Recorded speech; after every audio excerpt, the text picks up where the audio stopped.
For me, art and magic are the same thing. Magic uses symbolism, objects, tools, performativity, theatre to create situations that compel us and afford opportunities for change. In the past, my interest in ritual technologies, magic, philosophy, it informed aspects of my work, but it wasn't the same thing. In the last few years, all of those things have come together in a very embodied sense. So prior to the recent work, although magic was always an interest for me, it's been something that's been peripheral to my practice or has been inside it, but in a way that I didn't have the distance to recognize. South Korea is the stage on which this film essay unfolds as a reflective, embodied exploration of itself through the magical perspectives of South Korea's people and spiritual ecosystem. I was awarded a residency by Baltic at Hongtae Art Center in Busan, which is the second largest city in South Korea. And the residency exists in a kind of industrial park, very close to the coast. And then you walk along the seafront for a while before getting a train that snakes into the center, which is this kind of bustling metropolis. The opportunity for me gave me the chance to have an embodied experience that was heavily to do with improvisation.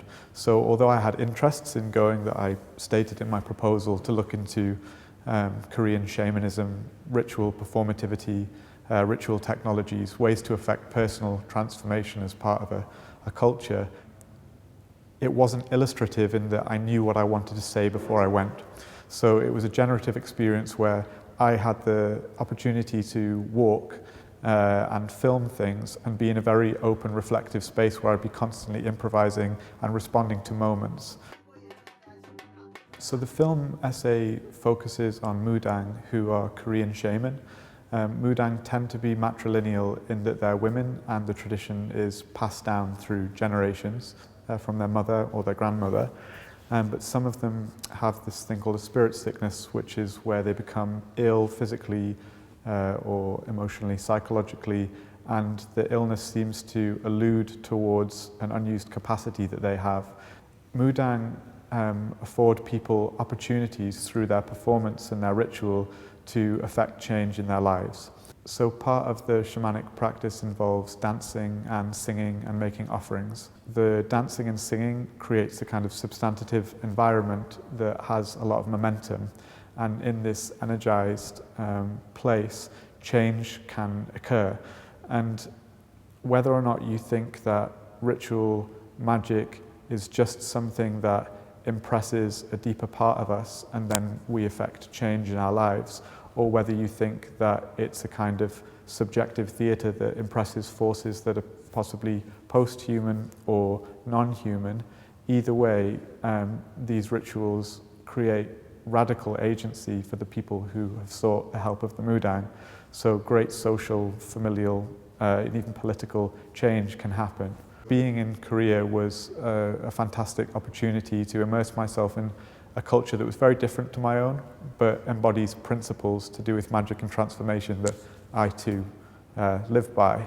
Much of the film is an attempt to map in a holistic sense this spiritual ecosystem to try to redress a conceptual balance, to look at, in this case, and look to other aspects of other cultures that have a more expanded relationship with the world and a way of being in the world, and to use that as an opportunity to reflect on the position in which we find ourselves today. So the films are shown on 4 screens and they're arranged in the cardinal directions. In a lot of magical systems, the directions are attributed certain agencies.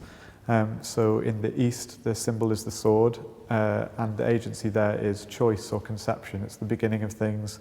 You have spring, you have dawn, and you have the element of air. In the South, you have the symbolic tool is the wand, and the agency there is getting things done, creativity. The element is fire. In the West, you have the symbolism of the cup, and the element is water, and the West is seen as an opportunity to reflect on things that are happening. It's also considered one of the more emotional placements.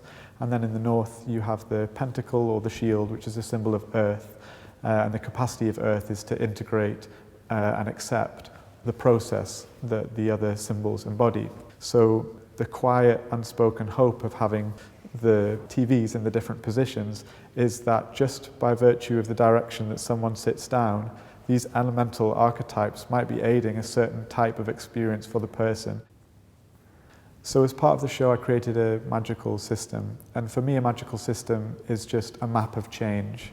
And through mapping change, we're afforded an opportunity to connect with those momentums of change that exist in the natural world around us and in different ways of being, thinking, feeling.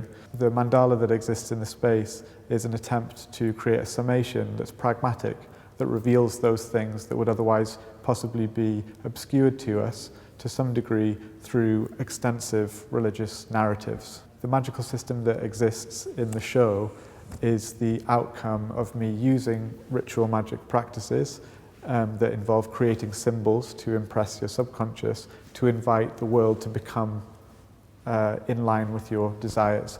For me, I've created a symbolic, ideogrammatic language that I've called Arkan. And this language takes the English language, strips the Latin letters down to their simplest increments. So A that would have been like this becomes like this. So this ideogrammatic script is a way for me to sum up many of the different pieces of the system that is unfolding. And although it is esoteric in that it belongs to me and it's built out of my understanding, it actually affords me a momentum to be able to communicate in a broader sense something of the architecture of the experience of practicing magic. But this is a technology that absolutely anyone could use and will look different depending on whoever uses those things. But for me, it's been an opportunity to affect symbolic change from within my practice and then into my life in radically empowering ways. So there are 36 sculptures in the space which are collectively called alchemical ghost food.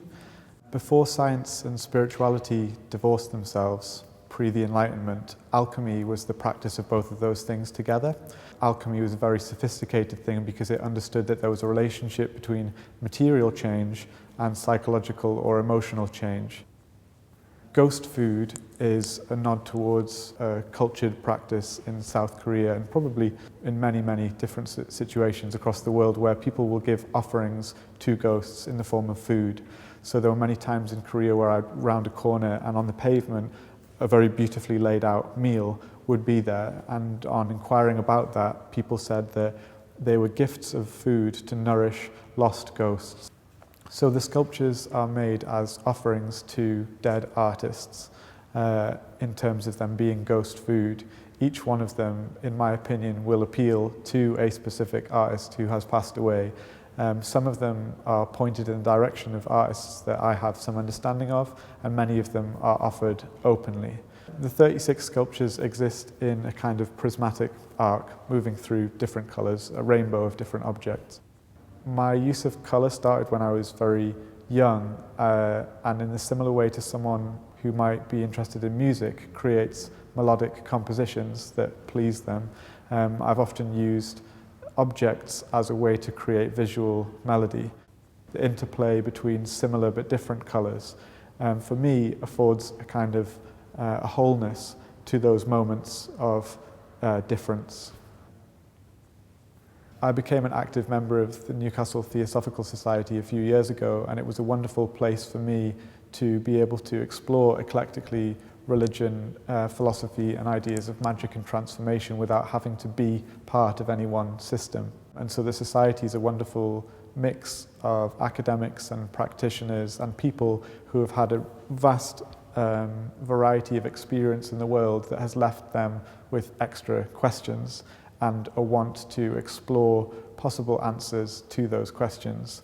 And so during that process, I've collected many books that evidence and explore ideas from a variety of perspectives.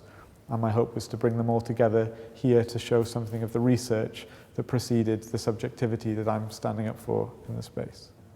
I think for me personally, this exhibition has been quite a surreal opportunity to build a temple to my interests and then wander around inside them with others. I think much of my work is deeply personal and subjective in that I'm navigating these things that are different through myself. But this has been an opportunity for me to take all of those expressions, put them out into the world in a way that they can exist beyond me emphatically believing in or talking about or practicing these things.